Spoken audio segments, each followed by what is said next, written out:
Welcome back to സാലം learning അനറ്റമീസ് ആണ്. അപ്പോൾ നമുക്ക് ബേസിക് ആയിട്ട് കുറച്ച് EVS പഠിക്കാം അല്ലേ. അപ്പോൾ എല്ലാ മക്കളും ഓണപരീക്ഷയൊക്കെ അടിപൊളിയായിട്ട് എഴുതിയിട്ട് മാർക്കൊക്കെ കിട്ടിയിരിക്കുന്ന ഒരു സമയമാണ്. അപ്പോൾ എന്താണെങ്കിലും എല്ലാ മക്കൾക്കും നല്ല മാർക്കാണ് എന്ന് മിസ് വിചാരിക്കുന്നു. അപ്പോൾ എനിവേ ഓണപരീക്ഷയൊക്കെ കഴിഞ്ഞിട്ട് നമുക്കിനി എന്ത് ചെയ്യാം? യെസ്, ക്രിസ്മസ് പരീക്ഷയ്ക്ക് മുന്നോടിയായിട്ട് അടിപൊളിയായിട്ട് നമുക്ക് പഠിച്ചു തുടങ്ങാം അല്ലേ. അപ്പോൾ എല്ലാ മക്കൾക്കും നമ്മുടെ ഓണപരീക്ഷേൻ്റെയും ക്രിസ്മസ് പരീക്ഷേൻ്റെ ഒക്കെ ഇമ്പോർട്ടൻസ് അറിയാമെന്ന് മിസ് വിശ്വസിക്കുകയാണ്. കാരണം നമുക്ക് എല്ലാവർക്കും അറിയാം അല്ലേ, ഇനി നേരിടാൻ പോകുന്ന ആദ്യത്തെ കോമ്പറ്റേറ്റീവ് എക്സാമായ LSS നിങ്ങൾക്ക് ഈസി ആയിട്ട് ക്രാക്ക് ചെയ്യണമെങ്കിൽ ഈ പറയുന്ന എല്ലാ ചാപ്റ്റേഴ്സും അടിപൊളിയായിട്ട് നമുക്ക് പഠിക്കണം. അപ്പോൾ അതിനു വേണ്ടി നമ്മുടെ കലകളുടെ നാട് അല്ലെങ്കിൽ ദ ലാൻഡ് ഓഫ് ആർട്സ് എന്ന് പറയുന്ന ഒരു ചാപ്റ്ററിലെ വളരെ പ്രധാനപ്പെട്ട ഒരു പോർഷനുമായിട്ടാണ് ഇന്ന് മിസ് വന്നിരിക്കുന്നത് കേട്ടോ. അപ്പോൾ എന്തൊക്കെയാണോ ഇന്ന് നമുക്ക് നോക്കിയാലോ? യെസ്, നമ്മളിന്ന് പഠിക്കാൻ പോകുന്നത് എന്തിനെ പറ്റിയാണ് മക്കളെ? ഫെസ്റ്റിവൽസിനെ പറ്റിയാണ്. ധാരാളം ഫെസ്റ്റിവൽസ് എൻ്റെ മക്കൾക്ക് പരിചിതമായിട്ടുണ്ടാവും അല്ലേ. അപ്പോൾ ഏറ്റവും ആദ്യം നിങ്ങളുടെ മനസ്സിലേക്ക് ആ ഒരു ഉത്സവം അല്ലെങ്കിൽ വലിയൊരു ആഘോഷം അല്ലെങ്കിൽ ഒരു വലിയ ഫെസ്റ്റിവൽ എന്ന് പറയുമ്പോഴേക്കും ഓടി വരുന്നത് ഏതാണ്? യെസ്, നമ്മുടെ സ്വന്തം തൃശ്ശൂർ പൂരമാണ്. അപ്പം തൃശ്ശൂർ പൂരത്തെ പറ്റി കുറച്ച് കാര്യങ്ങളൊക്കെ നിങ്ങൾ എന്ത് ചെയ്യുക? ജസ്റ്റ് ഒന്ന് ഓർത്തിരിക്കുക. അപ്പോൾ എന്താണ് തൃശ്ശൂർ പൂരം, എവിടെയാണ് നടക്കുന്നത്, ആരാണ് ഈ തൃശ്ശൂർ പൂരം ഇൻട്രൊഡ്യൂസ് ചെയ്തത് എന്നതിനെ പറ്റിയൊക്കെ ബേസിക് ആയിട്ട് കുറച്ച് കാര്യങ്ങൾ നമുക്ക് അറിഞ്ഞിരിക്കണം. അപ്പോൾ മക്കൾ ഓർത്തിരിക്കുക, ഈ ചിത്രത്തിൽ നിങ്ങൾ ഇതാ ഒരാളെ കാണുന്നുണ്ട്. അദ്ദേഹത്തിൻ്റെ പേരാണ് ശക്തൻ തമ്പുരാൻ. അദ്ദേഹമാണ് ഈ തൃശ്ശൂർ പൂരം എന്ത് ചെയ്തത്? ഇൻട്രൊഡ്യൂസ് ചെയ്തത്. അപ്പോൾ കുറച്ച് കാര്യങ്ങൾ നമുക്ക് എന്ത് ചെയ്യാം? തൃശ്ശൂർ പൂരത്തെ പറ്റി പഠിക്കാം. തൃശ്ശൂരിലെ വടക്കുംനാഥൻ ക്ഷേത്രത്തിലാണ് ഇത് ആഘോഷിക്കുന്നത്. എല്ലാ ഉത്സവങ്ങളുടെയും ഉത്സവമായ തൃശ്ശൂർ പൂരം എല്ലാ വർഷവും ഏപ്രിലിലാണ് നടക്കുന്നത്. ഓക്കെ, അപ്പോൾ പൂരങ്ങളുടെ പൂരം എന്നറിയപ്പെടുന്നത് ഏതാണ്? നമ്മുടെ തൃശ്ശൂർ പൂരമാണ്. എവിടെയാണ് നടക്കുന്നത്? വടക്കുംനാഥ ക്ഷേത്രത്തിലാണ്. തേക്കിൻകാട് മൈതാനമാണ് തൃശ്ശൂർ പൂരത്തിന്റെ പ്രധാനപ്പെട്ട വേദി.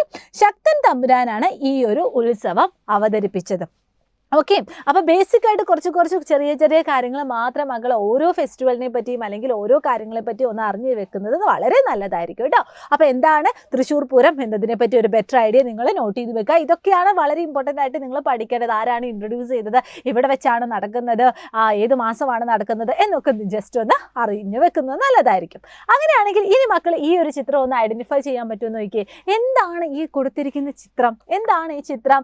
യെസ്, ഇതാണ് മക്കളെ നമ്മുടെ സ്വന്തം തുള്ളൽ എന്ന് പറയുന്ന കലാരൂപം.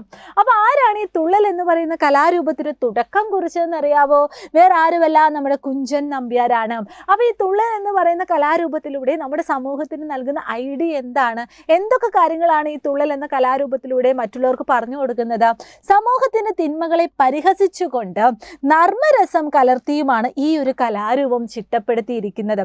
അതായത് നമ്മുടെ ഡെയിലി ലൈഫിൽ അല്ലെങ്കിൽ നമ്മുടെ സറൗണ്ടിങ്സിൽ കാണുന്ന പല കാര്യങ്ങളെയും വളരെ തമാശ രൂപേണ അവതരിപ്പിക്കുന്ന ഒരു കലാരൂപമാണ് നമ്മുടെ തുള്ളൽ എന്ന് പറയുന്നത്. ഈ തുള്ളൽ തന്നെ എത്രയാണ്? 3 തരത്തിലുണ്ട്. പറയൻ തുള്ളൽ, ശീതങ്കൻ തുള്ളൽ, അതുപോലെ തന്നെ ഓട്ടൻ തുള്ളൽ എന്നിങ്ങനെ 3 തരത്തിലാണ് തുള്ളൽ കാണപ്പെടുന്നത്. അപ്പോൾ ഇത് ജസ്റ്റ് എന്ത് ചെയ്യുക? നിങ്ങൾ നോട്ട് ചെയ്യുക. അതുപോലെ തന്നെ തുള്ളൽ ഐഡൻറ്റിഫൈ ചെയ്യാനും നിങ്ങൾ ഉറപ്പായിട്ടും പഠിക്കണം. ഇനി അടുത്തത് ഏതാണ്? ഈ ഒരു കലാരൂപം എല്ലാ മക്കളും ഈസി ആയിട്ട് പെട്ടെന്ന് പറയും. എന്താണ് മക്കളെ? യെസ്, ഇതാണ് നമ്മുടെ കഥകളി. ഓക്കെ, അപ്പോൾ കഥകളിനെ പറ്റി കുറച്ച് കാര്യങ്ങൾ നമുക്കൊന്ന് അറിഞ്ഞു വെക്കുന്നത് നല്ലതല്ലേ. കേരളത്തിലാണ് നമ്മുടെ കഥകളി രൂപം കൊണ്ടത്. കേരളത്തിൽ രൂപം കൊണ്ട കലാരൂപമാണ് കഥകളി. നൃത്തത്തിനും അഭിനയത്തിനും സംഗീതത്തിനും ഒരുപോലെ പ്രാധാന്യം ഇവിടെ കൊടുക്കുന്നുണ്ട്.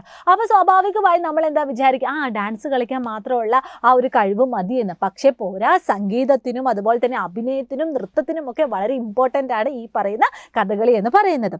കഠിനമായ പരിശ്രമത്തിലൂടെ മാത്രമേ നമുക്ക് ഈ ഒരു കലാരൂപം അഭ്യസിക്കാൻ പറ്റുള്ളൂ. കഥകളി എന്ന് പറയുന്നത് കലകളുടെ രാജാവ് എന്നാണ് അറിയപ്പെടുന്നത്. ഓക്കെ, അപ്പോൾ കലകളുടെ രാജാവ് എന്നറിയപ്പെടുന്ന കലാരൂപം ഏതാണ് എന്നൊക്കെ നമുക്ക് സ്വാഭാവികമായിട്ടും എന്താണ് LSS ക്വസ്റ്റ്യൻസിലൊക്കെ ചോദിക്കാവുന്ന ചോദ്യമാണ്. അപ്പോൾ മക്കൾ ഒരിക്കലും തെറ്റിക്കരുത്. ആൻസർ എന്താണ്? നമ്മുടെ കഥകളിയാണ്. ഓക്കെ, അതുപോലെ തന്നെ നിങ്ങളിത് ഐഡൻറ്റിഫൈ ചെയ്യുക. നിങ്ങൾ ഉറപ്പായിട്ടും പഠിച്ചു വെക്കുക കേട്ടോ. അടുത്തത് ഇതെന്താണ്? യെസ്, ഇത് നമുക്ക് എല്ലാവർക്കും അറിയാം. നമ്മുടെ വീടുകളുടെ ഒക്കെ കാണുന്നതാണല്ലേ. അതുപോലെ തന്നെ എന്താണ്? നമ്മൾ ഈ ഉത്സവങ്ങളിലൊക്കെ കാണുന്നതാണ്. അല്ലെങ്കിൽ നമ്മൾ ഈ പറയുന്ന നമ്മുടെ സ്കൂളിലുള്ള ചെറിയ ആഘോഷങ്ങളിലൊക്കെ നമുക്കിത് കാണാൻ പറ്റും. എന്താണ് മക്കളെ? യെസ്, ഇതാണ് നമ്മുടെ തിരുവാതിര. അപ്പം ധനുമാസത്തിലെ തിരുവാതിര നാളിലാണ് നിലവിളക്ക് കൊളുത്തി വെച്ച് അതിനു ചുറ്റും സ്ത്രീകൾ ചുവട് വെക്കുന്ന ഈ ഒരു കലാരൂപം നമുക്ക് കാണാൻ പറ്റുന്നത്.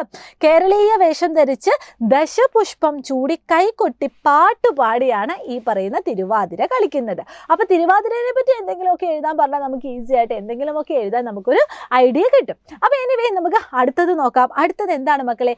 ഇത് ഏതായി എന്തായിരിക്കും? ഒന്ന് ഐഡന്റിഫൈ ചെയ്യാൻ പറ്റുമോ നോക്കിയേ. യെസ് മക്കളെ, ഇതാണ് നമ്മുടെ കോൽക്കളി എന്ന് പറയുന്നത്. അപ്പോൾ കോൽക്കളി എങ്ങനെയാണ്? ആ ഒരു കലാരൂപം എങ്ങനെയാണ്? വട്ടത്തിൽ നിന്ന് ഒരുമിച്ച് പാടിയും താളത്തിൽ ചുവട് വെച്ചും കൈകളിലെ കോലുകൾ തമ്മിൽ അടിച്ചു കളിക്കുന്ന കലാരൂപമാണ് നമ്മുടെ കോൽക്കളി എന്ന് പറയുന്നത്. ഓക്കെ, അപ്പോൾ കോൽക്കളിയും ചിലപ്പോൾ മക്കൾ കണ്ടിട്ടുണ്ടാവും. ചിലപ്പോൾ എന്താണെങ്കിലും നിങ്ങൾ ചിത്രങ്ങളിലൂടെയും മാഗസിനുകളിലൂടെയും അല്ലെങ്കിൽ ടെലിവിഷനിലൂടെയും അല്ലെങ്കിൽ നേരിട്ടും നിങ്ങൾ ഈ പറയുന്ന കലാരൂപങ്ങളൊക്കെ കണ്ടിട്ടുണ്ടാവും. അപ്പോൾ ഇവിടെ പറഞ്ഞിരിക്കുന്ന എല്ലാ കലാരൂപങ്ങളെ പറ്റിയും പിന്നെ നമ്മുടെ തൃശ്ശൂർ പൂരത്തെ പറ്റിയൊക്കെ ചെറുതായിട്ടെങ്കിലും നിങ്ങളൊന്ന് വിവരണം അല്ലെങ്കിൽ ചെറുതായിട്ടെങ്കിലും നിങ്ങളൊന്ന് എഴുതാൻ നിങ്ങൾ പഠിക്കുക കേട്ടോ. അപ്പോൾ ഇത്രയും കാര്യങ്ങളാണ് ഇന്ന് മിസ് നിങ്ങൾക്ക് പറഞ്ഞു തരാൻ വേണ്ടി വന്നിരുന്നത്. അപ്പോൾ എല്ലാ മക്കളും എന്ത് ചെയ്യുക? മുഴുവനായിട്ട് സ്കിപ്പ് ചെയ്യാതെ ഒന്നും കൂടി നല്ല രീതിയിൽ കാണുക. അതിനെപ്പറ്റിയൊക്കെയുള്ളൊരു ഐഡിയ നിങ്ങൾ ഉണ്ടാക്കി വെക്കുക കേട്ടോ. അപ്പോൾ അതിൻ്റെ കൂടെ തന്നെ നിങ്ങൾക്ക് എല്ലാവർക്കും അറിയാം നമ്മുടെ സ്വന്തം പ്രാണ ബാച്ച് ഓണാഘോഷത്തോടനുബന്ധിച്ച് എന്തായിരുന്നു? യെസ്, നമുക്ക് 20% ഡിസ്കൗണ്ട് ഒക്കെ ഉണ്ടായിരുന്നു. പക്ഷെ അതൊക്കെ ഇപ്പം കഴിഞ്ഞിട്ടുണ്ട്. ഇനിയും നിങ്ങൾക്ക് ജോയിൻ ചെയ്യാൻ ആഗ്രഹമുണ്ടെങ്കിൽ ജസ്റ്റ് എന്ത് ചെയ്താൽ മതി? ഈ ഒരു ഫോൺ നമ്പറിൽ വിളിച്ചിട്ട് എൻക്വയറി ചെയ്തിട്ട് നിങ്ങളെല്ലാവരും ഓക്കെ ആണെങ്കിൽ എത്രയും പെട്ടെന്ന് 4ാം ക്ലാസ്സിലെ പഠനം നമ്മുടെ സൈലത്തിൻ്റെ കൂടെ കട്ടയ്ക്ക് വേണം കേട്ടോ. അപ്പോൾ എനിവേ എല്ലാ മക്കൾക്കും all the very best and thank you so much. Bye bye.